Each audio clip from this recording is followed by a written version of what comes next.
foregone conclusion. The Lions better buckle it up because Dan Quinn and company's going to have a game plan to beat you. Lions have so many injuries. By the way, and key injuries on defense. And so, I mean, listen, don't sleep. See, just because you're looking at seeds now, I mean, we did the same thing in the college football playoffs where the 4 bye teams sat there waiting, and that cost them. All 4 of them got beat. And I think that some of these teams right now, I think of some of the teams that won, the Texans, the Bills and Ravens, the Eagles, Commanders. Honestly, I think the team that didn't play their best game was the Eagles. I think the Eagles are a better football team than what they just showed. Well, Green Bay was really busted up. I mean, no Watson really handcuffed them as far as who you got to look at and who you got to guard. They couldn't really get the run established at all in that game to get started with Jacobs. On the other side of the ball, and again, it's the Saquon show. Like, he is the thing that makes that offense great. Yeah, Jalen Hurts can be knocked for his passing precision, but if it makes things a lot easier when you got to pay attention to Saquon. And you know, the big story in that in the bettors world is Saquon could have had a touchdown and he sat down. But did you hear his reasoning? That was the play, which I like his reasoning. He goes, "Listen, if I had gotten in a foot race and pulled my hamstring and not been available next week, I cost my team a chance to go to the Super Bowl." So he basically said, "Listen, that's to have that thought process as I'm breaking free."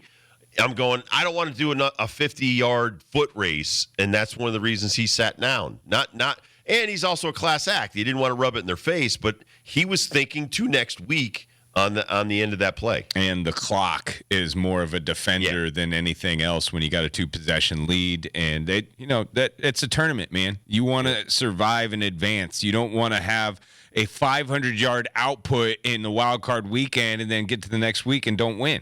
Or blow a hammy. Right. That's not going to matter until you win the Super Bowl. So the Eagles are awaiting their opponent. They will be taking on whoever wins that game will take on the winner of the Lions-Commanders winner for the NFC Championship. But the Rams-Vikings will play tonight. This one in Arizona. Winner will take on the Eagles. I think it's going to be a decent game tonight. I'm expecting some scoring, but I don't know what kind of mindset either team's going to be in. For the Vikings, they did not have the best end to their season, especially Sam Darnold in that Lions game. Right. There was a lot of missed throws there and some throws I know he wishes he would have back. And for the Rams, I have to think that this entire roster has their mind in L.A. thinking about their friends and family where the whole town's on fire. Dude. And it's got to be tough to play football. I thought that with the Chargers playing Houston on Saturday.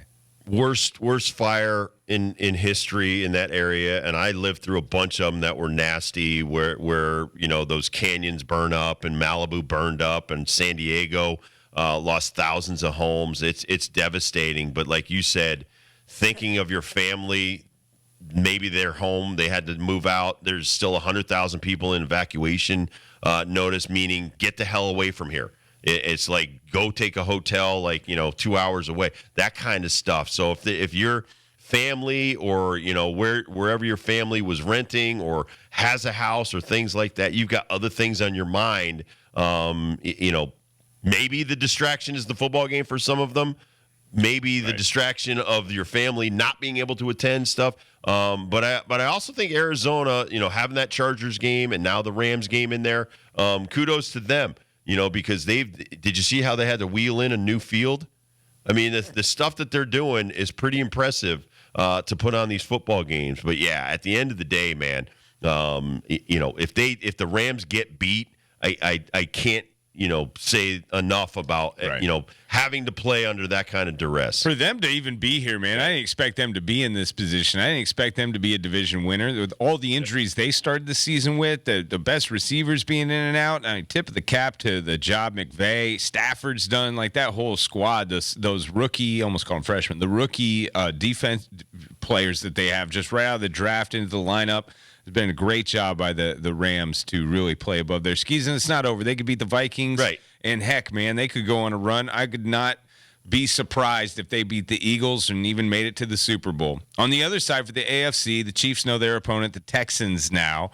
But the game, man, the game of games is Lamar versus Josh. Josh Allen and the Buffalo Bills against Lamar Jackson. We'll see who gets the MVP. But this one's going to be a barn burner in Buffalo. Both teams need it. Both teams are on the brink. Both quarterbacks. Oh, my God. Both quarterbacks on the brink. For their legacies. And I don't know if this is true or not. Maybe you can look it up, or Kurt, or even John. But, there was word that because I would think this is very premature of Lamar Jackson to say, he says, if I win the Super Bowl, I'm going to change my number. And so if I go back to the Super Bowl again and win it, I can win it with two different numbers, meaning I think he's number 8 right now. So he would retire number 8, and then he would get number 1. Okay. And then he would try to get back to the Super Bowl with number 1. And I think this is all conjecture. And maybe somebody made that up, because there's a lot of stories I read sometimes, and I'm like, there's no way this is real. Maybe he did say that. But, how about A.J. Brown in that Eagles game? Got caught reading a book. Yeah. And now that's the big. I don't think that's a big story. I mean, I look in dugouts now, or I look on the sidelines, and this has been going on in the NFL, I don't know, for 10 years, where they have tablets and they're all looking over plays and stuff like that. He had 1 catch for 10 yards. Wasn't really involved in the game offensively that much. Maybe he knew he was more of a decoy yesterday than anything, but what are your thoughts on a guy sitting there on the bench if you're playing football and he's reading a book on motivation and visualization and all kinds of different mental aspects of football? Inner Excellence is the book. Inner Excellence. This is a guy that has had a lot to say about the offense in the last couple of years. And not getting along with Hurts this year. No, this is a guy also come from Tennessee that had the same kind of complaints. Feels a lot like Jimmy Butler to me. He's like, no matter where this guy goes, it's the same kind of stuff. And if I don't know. People are different. Everybody needs a little bit of different motivation. As long as it was something that pertained to the actual game, I'm cool with it. But do we really? Do we really have to? Can you be on the sidelines and call run pass for help the defense out? Can you talk to the younger receivers? Maybe talk to your quarterback. It's things you're seeing out there on the field. I don't know, man. There's some other things I'd be doing as an NFL receiver in a playoff game than reading an Inner Excellence book. But here's the thing, and I could go back even to my own experiences with let's say Randy. So Randy Johnson, when he started a game, he sat in the tunnel by himself. Did not want to be around his teammates. So everybody kind of gave him his space. Yeah. So say for this guy, maybe cracking a book, maybe he wasn't even looking at the book per se. Maybe that was his way of getting in his own little force field area and keeping everything and trying to focus. Mark McGwire closed his eyes in the on-deck circle to visualize the at-bat. Didn't even swing the bat. Would just stand there and just kind of, fade away. So most of the great athletes are calm inside their own head. Me, my hair was on fire all the time. That was the different player that I was. So I'm not going to fault this guy, and I don't really want to attribute it to that's today's player, because this has been going on probably forever. There's always, maybe a guy goes over in the corner, has a smoke. Maybe a guy puts in a dip. Everybody handles stressful situations differently. He just got caught doing it. I think that's the worst part about this, that is a topic that some people they like, some people don't like.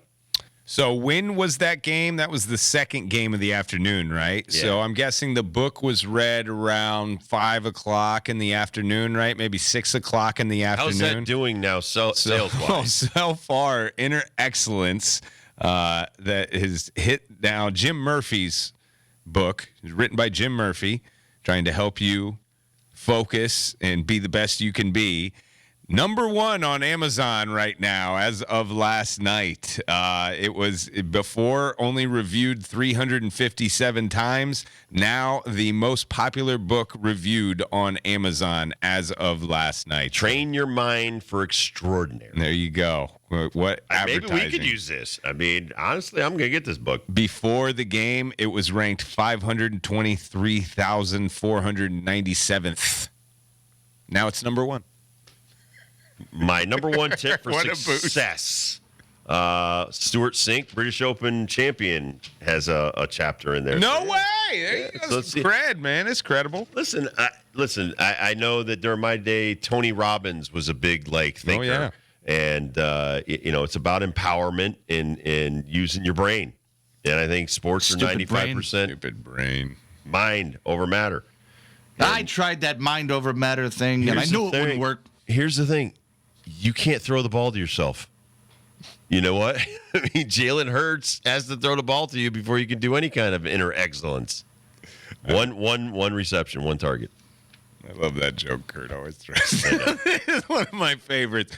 All right, Mr. Mind Over Matter, stop dodging the question today. You're the Dallas Cowboy fan. Mike McCarthy's gone. Who do you want? Who's out there? Who's on the shopping list? Who you been thinking about? Who you been drooling over? You going to call Belichick? Mike Vrabel's gone. Belichick went to North Carolina. I mean, Tom Brady.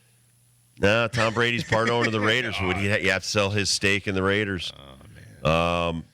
Listen, I just want someone that you know, the players aren't going to get lost during the game, and I think these guys aren't focused. Like if you look at Dan Quinn, what he's done, or Dan Campbell, what he's done, or some of these other coaches, the Vikings, these guys all seem to be on the same page. I feel like the last 5 years under McCarthy, the Cowboys' minds wander. You know, and all of a sudden the defense is doing their own thing. The one thing, like even the Bears, I mean, when you go back there, you know, the defense had their coach that they loved, and, you know, Mike Ditka had the rest of the team, and they were focused on kicking someone's butt.